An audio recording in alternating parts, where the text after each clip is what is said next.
All right, welcome, Robert. It's good to have you with us. Thank you. Good to be here. And we always start our conversations here with a brief check in. So I invite you to share with us where you're joining us from in the world and how you're doing today at the levels of body, heart, and mind. Okay. I'm in my home in the Santa Cruz Mountains, a little bit in the foothills of the Santa Cruz Mountains. And it's so nice here, I hardly ever leave. I'm sort of behind a park and in these rolling hills looking south toward the ocean. And so it's a wonderful, wonderful place to be. It was an old olive orchard in the 1890s that's all overgrown with all these other trees. But it's a very sweet location for me. I'm doing quite well. I'm working on 2 new books simultaneously, which I've never done before. And I keep getting the most fascinating and stimulating clients in the world and teaching stuff. And so life is sweet. I'm probably more joy-filled than I've ever been in my whole life. That's something to celebrate. Yes. And yeah, that is such a beautiful part of the country and the world that you're in. And I can understand why you don't feel drawn to leave there. And I know we'll get further into your work today, but as we go, I'd be curious to hear about your 2 new books. And I can only imagine how interesting it is to do the work that you do with people. And Mhm. listeners will understand more about what we mean as we get into our conversation. Yeah, so by way of that, we're here today to talk about your book and a significant body of your work, which is The Others Within Us: Internal Family Systems, Porous Mind, and Spirit Possession. And in this book, you share a lot. It's a very rich book with a lot of different perspectives brought in. And one of those perspectives is your own personal journey. And you have lived through a lot. I was kind of awestruck at the magnitude of what you have lived through. And you don't need to share all of it with us here because I know it's a lot, but whatever you feel called to share about your own personal healing journey and what first brought you to this modality of IFS. Okay. Extreme capital T trauma.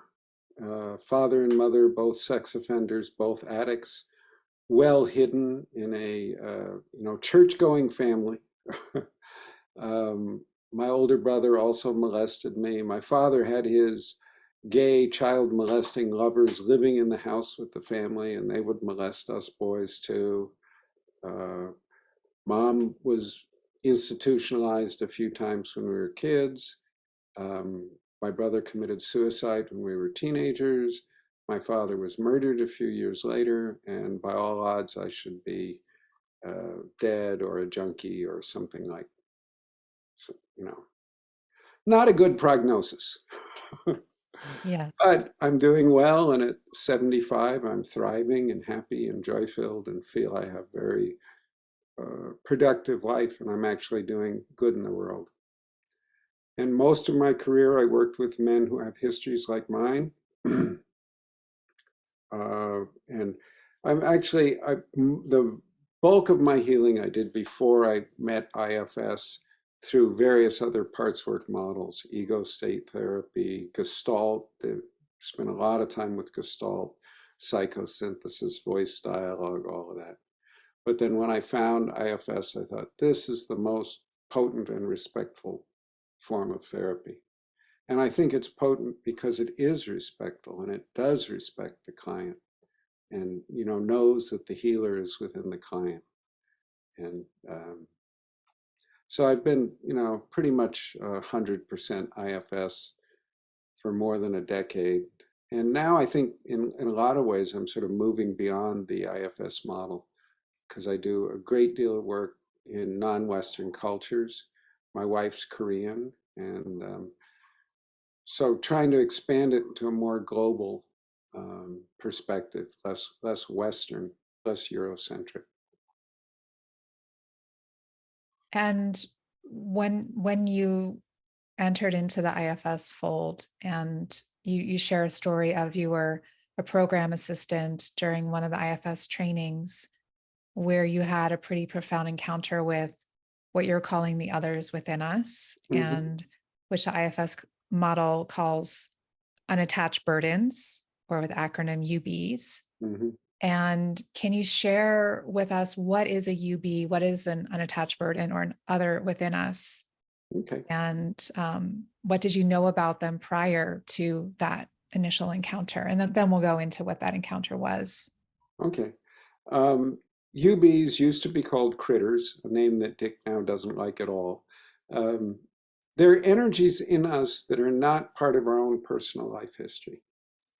And there are a lot of energies like this that are more acceptable, like legacy burdens and cultural burdens. And, there's hard science proof behind legacy burdens now with epigenetics, and they can create these things in rats and mice. And, that's the standard of truth in the Western world. If you can do it in rats, it's real. So these things are generally accepted. But you could just say unattached burdens are the things that are like that. They're energies that are not from our own personal life, but we don't really know what they are or where they come from. And I would put it this way, that there is a basic biopsychological dynamic that can have profound effects on people's lives for good or for ill, that's been found in almost every culture we have records of in every era of history. The metaphor usually used to describe this is spirit possession. But whatever you call this, it's real, it happens to people, and it's worthy of study. And it seems like these kind of unattached burdens or these kind of foreign energies that we can take on. I think you mentioned in your book that that can happen, especially when we're children Mm-hmm. and in vulnerable states, like if we have a surgery or a sexual abuse or something very shocking, or where we're very vulnerable to Yeah. other energies. Is that right? Yeah. Anytime you're out of your body, it makes it easier for them to get in. So in the surgery, it's especially the anesthesia, I think, that makes, especially childhood surgeries, makes the children very vulnerable. So let's talk about this encounter that you had with a student in an IFS training that you were assisting. Mm-hmm. Can you share the story of that Yeah, experience? I had almost no knowledge of this. I'd been told, hey, these things exist. You might run into them once in a while. And I, at the time, I'd spent decades creating this trauma-oriented view of the human psyche. And I thought I knew some stuff in my early 60s. I was pretty settled, and met this woman, and I was a PA, and there's a practice group with someone being a therapist, somebody being a client, somebody being an observer. And there was a guy working with this woman, and she had this, what at first looked like a internal critic in her, but it was absolutely relentless and hate-filled. There was no good intention anywhere that he could find. And I thought, this seems to be one of those foreign energy things, one of these unattached burdens. And so I asked him if I could take over the session, and he said, please. These things are quite disconcerting if you haven't, had any experience with them. And I started just asking this critic, what's your intention? Why are you doing this? And it just said things like, I want to destroy her. And then, well, what's good about destroying her? And then, well, then she won't be on the planet anymore. And what's good about her not being on the planet? Just kept drilling down and down and down, trying to find a good intention. There never was one. And finally it said, well, if I destroy her, it means I win. That's not a part. Parts always have a good intention somewhere. So the next thing I knew to do was have the person ask the thing directly, are you a part of my system? And she did that, and it didn't answer. It was very evasive. It said things like, well, I've been here a long time. Or, and I just had her keep asking. And then after 4 or 5 attempts, it finally turned and said to me, You're supposed to be a teacher. That's a really stupid question. Don't you have anything smarter to ask? And I sort of laughed and I said, it may be stupid, but it's simple. Are you a part of her? And after quite a while of this, it roared out through her mouth. It said, no, I'm not a part of her. I'm a much more glorious being. And I'm going to crush her like a worm, the same way I'm going to crush you. That's like classic sort of unattached burden, arrogance, contempt, all these things. And I was able to help her get this thing out of her using very, very simple, suggestions and things I'd heard. And it stayed out. I debriefed the group in a very rational way. And then I went to the staff meeting and my core body temperature dropped like 3 or 4 degrees and I was shaking and couldn't get warm. And the other staff, they were teasing me. They were saying, oh, you're the Ghostbuster. And I got really irritable and was snappish and inappropriate. And when I went to bed that night, I thought, I'm just going to forget this. This didn't happen. It's just some. But then I started getting all these emails from her from the airport. And the first ones were like, I can see colors I've never seen before. And I thought, oh no, I've triggered a manic episode. This is big trouble. And they got worse. I can see God in people now. And they were long, page long. And then she sent one that really changed my life. She said, Bob, I didn't tell you this, but when I was a teenager, I tried to kill myself many times and I was institutionalized many times. And when I tried to tell people back then about the non-human inside me, they gave me electroshock and injected me with powerful drugs. You're the first human being to ever believe me and you've changed my life. And then I went, I can't ignore this. Oh man, where was my simple little trauma-oriented model? It was just all blown apart. This was like out of left field.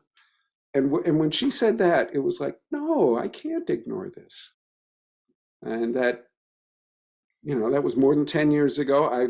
She read my book and sent me an email and said, yeah, Bob, I did stay in touch with her. Still think that's a life-changing event and very, very positive. And it did, in following her external life, it did seem to have very positive effect on how she could be in the world. So, and then I got really interested, and because most people, when they send something like this, they don't want to have anything to do with it. I got a whole lot of referrals. Yeah, I can imagine. Yeah, send that one to Bob. We don't want to deal with that. So, and then, the more I worked overseas and in other cultures, they understand this much better than we do. So, For sure. Yeah. 10 years of doing that, and I love research. So, the research bibliography to the book that I just published is over 32 pages. And I actually read all that stuff. Yes, there's a lot of material in there and a lot of the kind of cross-cultural references, comparisons. Yeah. Somebody said extraordinary claims require extraordinary evidence. So I tried to pull together a vast amount of material, at least to get people to think, whatever in the world this might be, it's worthy of study because it creates so much human suffering. Yes. So you just spoke about how when you were working with someone, you were able to determine this was an unattached burden because it appeared like an inner critic part. But the more that you spoke with it, the more that you kind of drilled down, you were not able to get to a positive intention. Yeah. And one of the basic frameworks in IFS is that all parts have good intentions. Mm-hmm. Yeah. Yeah. And so that was like the initial sign, like maybe this isn't a part. And then you asked it directly, are you a part? Yeah. Now, Dick, I don't know exactly what he's saying today, but he used to say this is the one question they cannot lie about. They can lie about everything else. And I was saying that quite confidently one day, talking to an audience, and this wonderful, powerful woman from Nigeria yelled out, "They lie!" And when I got over my shock, I asked her to tell me more about how, they deal with these in Nigeria. And she said, no, in Nigeria, they can lie about everything. And she also said sometimes they've been in the person so long, they've forgotten who they really are. So they Right. think they're actually a part of the person. But that's not been my experience. Occasionally, there's some little like waffles at the edge where they appear to be lying, but basically, no, they don't seem to be able to lie point blank to that question. Yeah, that's what I learned about UBs as well, is that they'll tell you. And that's been my experience when I've supported clients with Mhm. this, is that ultimately they will say, yes, I'm not a, or they will say, no, I'm not a part. Yeah, yeah. And they will try and avoid the question and do Right. all sorts of sleazy stuff. They'd make great lawyers and politicians. I interviewed a Polish exorcist who only worked with kids. And he said he never talks to them because they're so good at debate. Right. And I find that I kind of feel like I'm going around in circles with them. Yeah, they're Like really good at doing that. I'm never able to get anywhere. Whereas when I'm with a part, ultimately we're led somewhere deeper. We're led beyond just these very negative comments, Mhm. negative narrative. I think the biggest difference between what I do and what IFS does, I don't think of these things as evil beings that we have to have this great big struggle and fight. I think they're also suffering beings who are lost, and they're usually attached to that person out of desperation, fear, and starvation.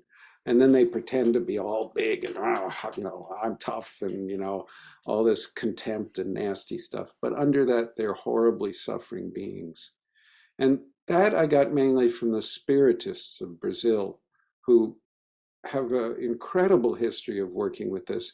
And there are over 50 psychiatric hospitals in Brazil that are run by Spiritists. And they have a pretty good track record of working with psychosis in these terms of there are foreign energies, or they would say spirits or lost souls in these people. And what do you feel like are, aside from what you discover when you're working with someone directly, like for a person who's listening to this right now, do you feel like there's any certain like symptoms or signs that one could have an unattached burden? Well, it's that unrelieved negativity with no good intention anywhere. That's the number one thing. The other thing, rape and sexual abuse very often almost literally inject these things into people. When people are out of their bodies, they often get into people during poorly managed psychedelic sessions, because that's another time that people are very much out of their bodies. So if they've had uh, an experience like that recently and then start having major behavioral changes. I want to tell one quick story here. This woman was doing an ayahuasca ceremony, which is usually done in groups. This was done in groups. She had a sense it was not well managed, but she went ahead and did it anyway. Driving home from that, she had an acute psychotic episode, was hospitalized. This was in California. Her family comes out from Chicago to take her home. And just trying to drive her back to Chicago, which is like 2, 3 day drive, they had to stop and re-hospitalize her 4 times because she kept trying to jump out of the car, and then she'd be completely lucid in herself, and she got home and she had a cousin, I think it was something, who was sort of psychic, and the cousin said, "Just tell it, I have nothing here for you but love, and say that as a mantra over and over again." And the thing left. Mm. It didn't, no more psychotic episodes, none, gone. And, she came to me later to try and make sense of this and make sure she was, all her parts were there. And I said, well, I've heard they seem to be allergic to love sometimes. And she said, I think it was just realizing that it wasn't a part of me was a huge relief. And that's why I think that's one of the things that makes it so important that we know that this can happen. This does happen. Things that aren't part of our minds get into us. And that, this whole idea of the porous mind, I think, is the major sort of implication of this, and it really, I think it could change therapy as much as the idea of multiplicity of mind that, is the foundation of IFS. I agree. And I just, for anyone who's listening, and it's mostly women who are listening, I just want to share that the women that I've worked with, who I've supported in releasing these entities, have taken them on through sexual abuse. They've entered in during times of sexual abuse. And in my own life, I feel like I had an unattached burden. Although I didn't know what it was at that time, I was able to release it. And it was on the other side of, I was engaged to a man who I found out was a narcissist and had been sleeping with many people while we were together. And so I realized that I was kind of exposed to a lot of different energy, a lot of dark energy. And on the other side of that, I just did not feel like myself. Yeah. And, doing a lot of healing and working through a lot of layers, I ultimately reached a layer where I realized this is not me. This is not mine. Yeah. And so that's another kind of example of how we can get these energies in us. Yeah. I think they also can be passed down through our lineages. And, a lot of people ask, well, how do you tell a legacy burden, which we have hard scientific evidence for, and an unattached burden? And I say, I don't even really try. I use whatever the client, however they want to think about it. We're in both cases where this is a foreign energy, we're helping the person get out of their system. So, I don't think teasing that difference apart is so important. Right. I would like to talk more about this idea of porosity of mind, because I think this is so important. Yeah, I agree. Go ahead. Um, this great anthropologist, Tanya Luhrmann, who I think is one of the great intellects alive on our planet today. Unfortunately, therapists never read her. Um, she says in the West, we've developed what she calls the citadel theory of mind, that like everything in our brains is our private stuff. It's all ours, and it constitutes our identity. And this is all like in this fortress. And that looks sort of really strong, but it's not. It's actually incredibly brittle and therefore really fragile. If we hear a voice or something that doesn't seem like part of ourselves, we can shatter. We can completely fall apart. And Tanya, I should call her Dr. Luhrmann. I've only exchanged emails with her. I've never even met her. So Dr. Luhrmann has studied psychosis and spirituality cross-culturally. And she studied it in San Mateo, Accra, Ghana, and Chennai, India. Guess we spend way over 100 times more than either of those countries on our treatment of psychotics. Guess who gets the worst results? We do. We do, yeah. And now, if this world, if human beings were rational at all, we would be over there studying what they do.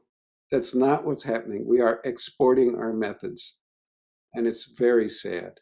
And Dr. Luhrmann thinks one of the most important reasons behind this is because we have this brittle, non-porous theory of mind, and they don't. In Accra, Ghana, she has what she calls an ecocentric theory of mind or self, where they think they're part of a network of nature and divine beings. And so they sort of, when they hear a voice or have something come, it's not a disaster. In India, it's more of a sociocentric model, where they sort of, it's not weird to hear dead relatives or anything like that. So, these psychotic, what we would call psychotic symptoms, are not so devastating.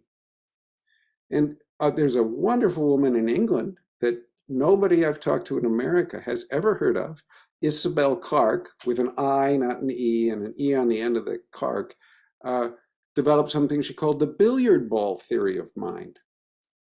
And she's worked with inpatient psychotic care her whole career. And she thinks this billiard ball theory of mind is responsible for how devastating psychosis is for Europeans. So they've come to the same conclusion from very, very different annals. And if you just start to step back and think for a minute, every living system is surrounded by a semi-permeable membrane. every cell, semi-permeable membrane. You know, why would our minds be any different? But it's like so built into us by our culture and our language. It's almost impossible to talk about it. You know, we like need to invent new words. That guy, Daniel Siegel, the interpersonal neurobiology guy, is trying to invent new words to talk about this, our interconnectedness and the permeability of our minds. Excuse me, I got on my soapbox a little, but I think this is No, so I think it's important. important. Yeah, and it's exciting too, I think. And it speaks to just our hyper individualism that we just we can't see past, or it's very hard for us to see past being these like individual insular selves Yeah, that yeah. are not interconnected, and that brings us so much suffering on so many different levels. I mean, that's the basis of pretty much every spiritual tradition, but still we can't our culture is just built around that. Yeah. And in anthropology, they talk about the individual and the dividual. And an individual is what we have in the West, and it's pretty much limited to Western culture, and it's limited to like the last 400 or 500 years of Western culture. And then they talk about the dividual, and that's characterized by an interdependent sense of self and multiplicity of self. So, and that's almost everywhere else. And that was a woman too. Marilyn Strathern was the great theorist in that. So we know that one of the signs that someone has an unattached burden is they don't feel like themselves, or they feel like after some sort of life event, there was a big shift in how they experience their life, how they experience themselves. And then someone comes into an IFS session or comes into a session with you, or someone who trains with you, and there's that inquiry, is this an unattached burden, or is this a part? And then when you find out, okay, this is an unattached burden, what are the steps for healing it at that point? Okay, let me backtrack just a little. Another way, maybe the most common way people come is, I just sense this darkness in me. This whole area, this nasty, relentlessly negative darkness in me. And, so I think that might be the most common thing. I think in working with them, the number one thing is just keep its assuming a part, think it's a part, wait until it's really, really proven that it's not.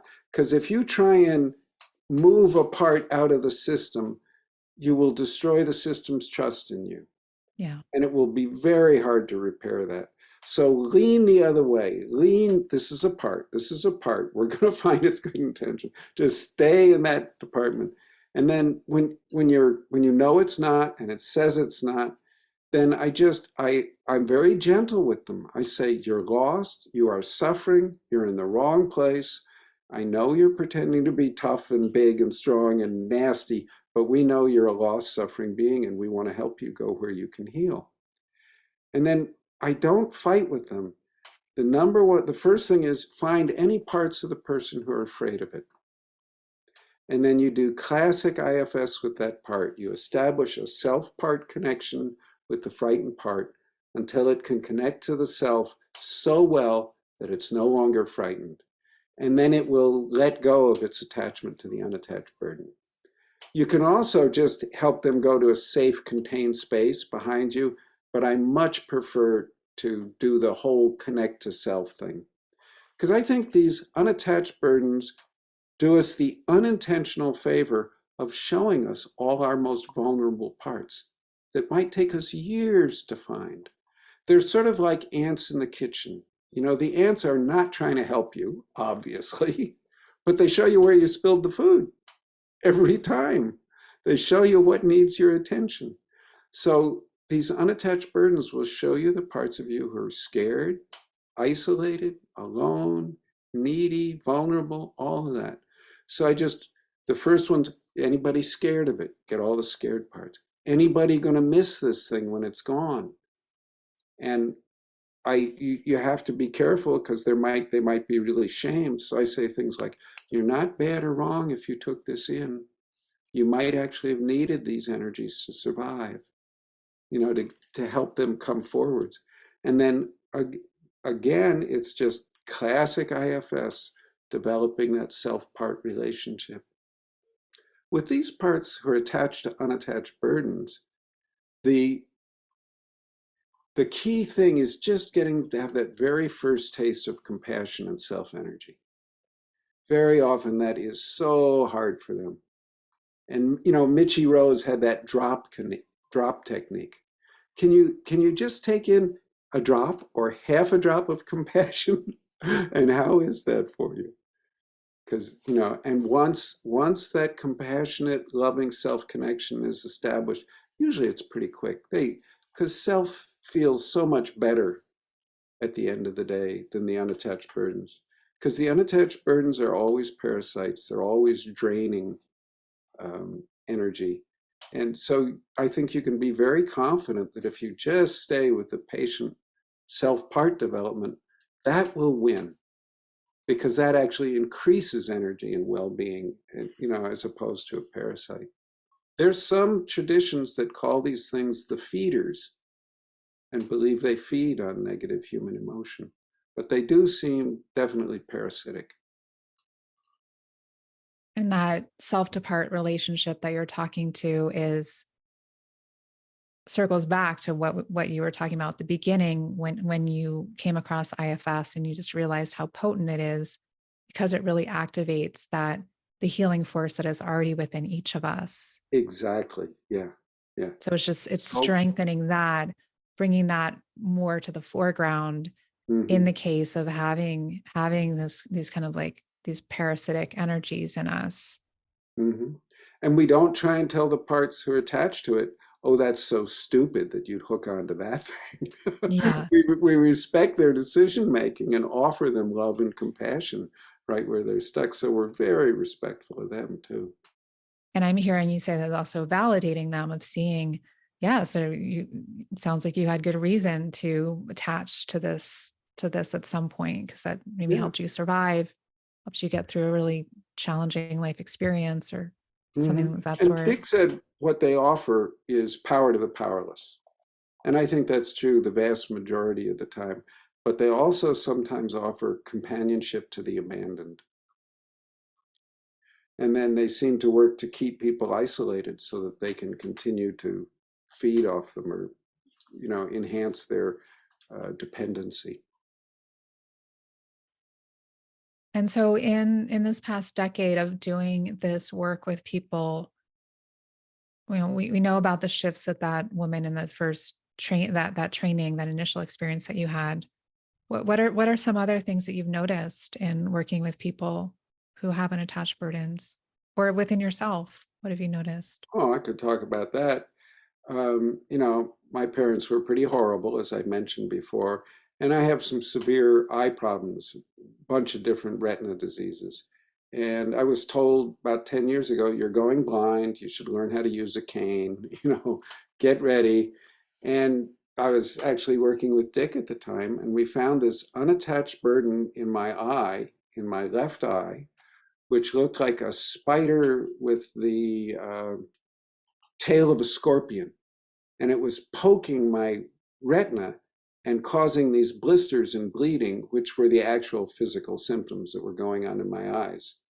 And we were able to work with, and it was my mother's energy, so you could call it a maternal introject.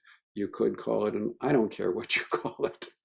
We were able to get that thing out of there, and I'm doing way better than the doctors thought possible. I can still read, I can still drive, I'm doing well. And so that's kind of convincing. Yes. And did you have the sense that was that the the issues with your eyesight were related to an unattached burden, or you just had a curiosity No, we about it? just went in there and looked. I work Okay. a lot with any physical symptom. I'll look for, are there any parts or any other psychological energies involved with this? I've noticed these unattached burdens are very often associated with autoimmune diseases. And that's just like an impression. I don't have any numbers or any, you know. That makes sense because there is that kind of the quality of like the system like feeding on itself or attacking itself. Yeah, and I also have had autoimmune diseases. So, And in the IFS community, I know that UB's, at least for as long as I've been involved, hasn't been something that's been openly spoken about. And it's even been a little bit taboo. I know that I didn't learn yep. about them in my trainings. I kind of heard about them through side channels. And then when I started to encounter them or wonder if I was encountering them with my clients, it was my IFS consultant who was able to kind of fill me in on what, like the bigger picture of them and how to work with them. But it seems like since your book has come out, that there's more of an embrace and an acceptance of them in the IFS community. What has been your experience of Yes and this? no. Well, Dick was angry at me for pursuing this field.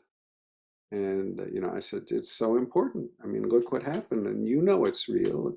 He used to only teach about it in level threes, and he was very angry at me. But when he read the manuscript, he changed his mind, and he wrote a nice foreword to the book. And, he even said, I'm glad this isn't being kept secret anymore.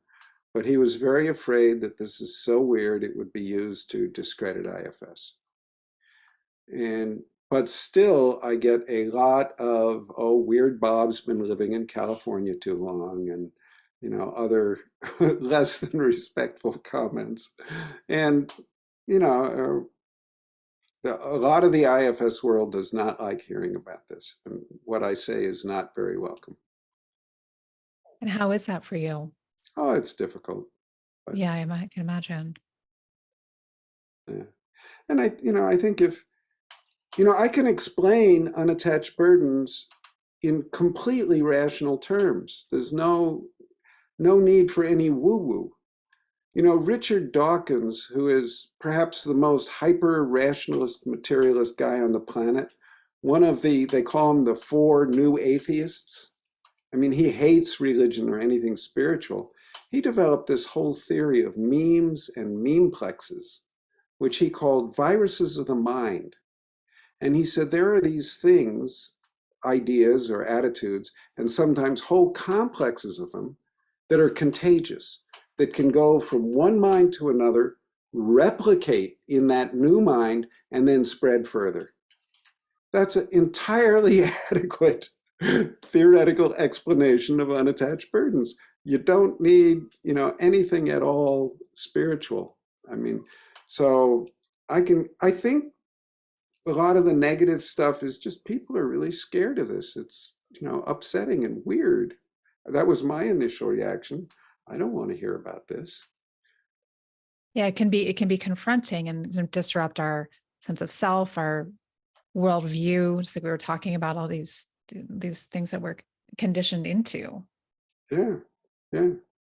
And now I've come to feel that my previous, decades long developed trauma-oriented view of the human mind is still valid. Nothing wrong with all of that. It's just, it's in a much bigger picture. There's all this other stuff all around there that I completely ignored. Yeah, there's the individual experience that's happening, but it's happening within the context of Yeah, everything, yeah, everything impacting us. yeah. And I don't really, I've really tried to discipline myself. People come to me because they're suffering, and my contract with them is to do my dead level best to reduce their suffering.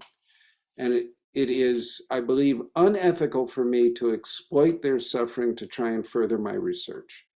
So I've got this very pragmatic attitude. What can I do to help reduce this person's suffering? And because of that, the question you ask determines the whole course of the inquiry. It's given me a very different direction and thrust. So if people ask me, what are these things? I don't know. I don't know if they're spirits or, memes or memeplexes or I don't know, but I do know there's certain ways you can handle them that seem to work pretty well. And that's something we can reasonably expect to get a good idea about. Whereas these things of what are these and what's the nature of the interior world's reality, you know, those are like, we could argue about that forever and get nowhere. In your book, you mentioned that you were going to create some trainings around this. Is that something that you're offering now, or where are you with that? Yeah, I just, I want to offer a whole bunch of courses online. And I jokingly, one of my friends said, well, you want to offer you be you. And through Life Architect in Poland, Michael Paterski, I did a 4 half-day class series on unattached burdens. And that's going to be, that's there and available online through his organization. And that's like the big introduction. There's also a 3-hour one through Derek Scott in Canada that's like the short introduction. And then there's a whole bunch of YouTube stuff attached to my website.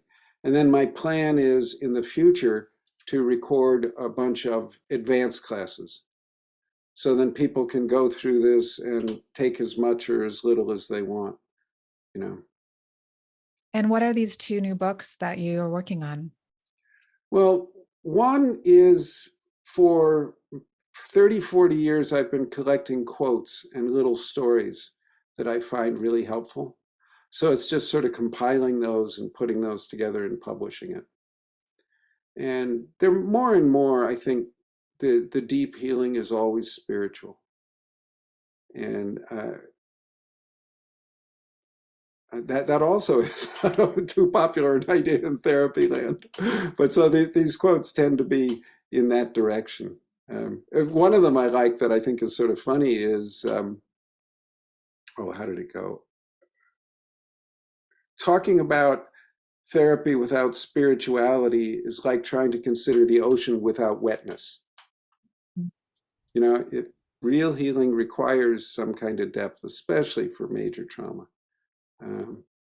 So that's one book. And then I'm working with the Swedenborgian Foundation to produce a book comparing IFS and the work of Emanuel Swedenborg.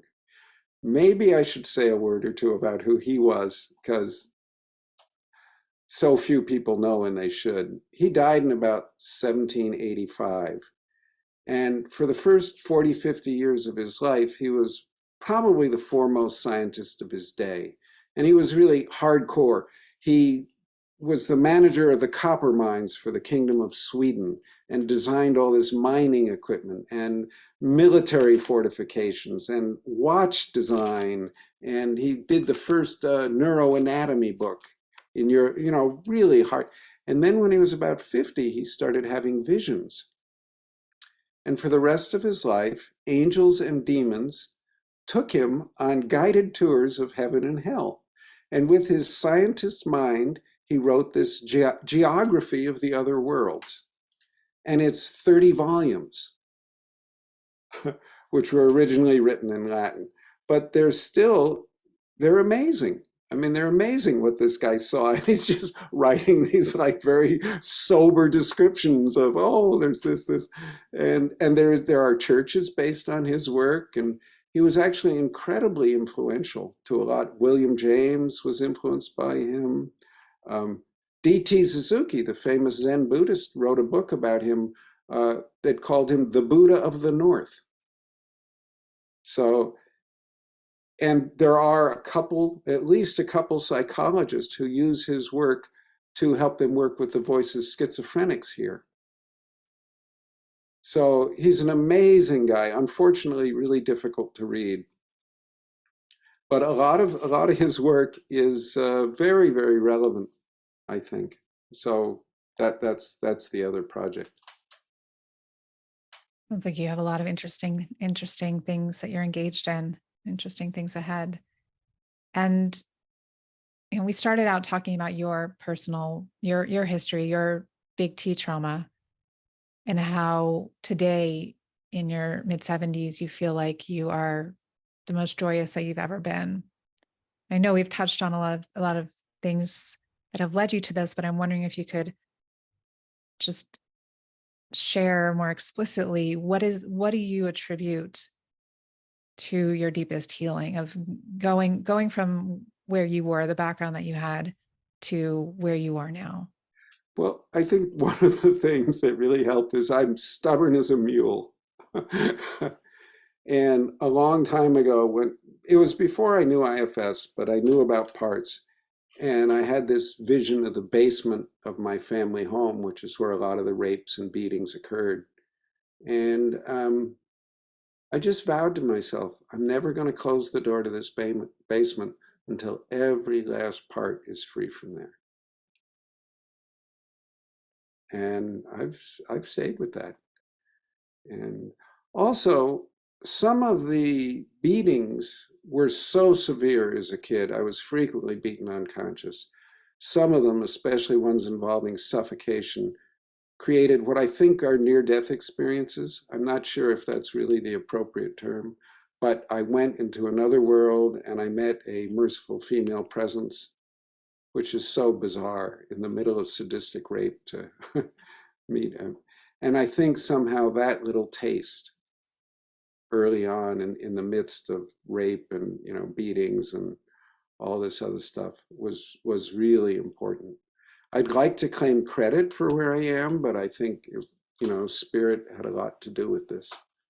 And Yeah, and it sounds like in those moments when that female being came to you, that was just yeah. grace entering. And the sad, I became enraged at her and I cursed at her because she kept sending me back. Yeah, And that's then I couldn't understandable. find her for decades. And I blamed myself for that. You know, how could you be such an idiot to curse that?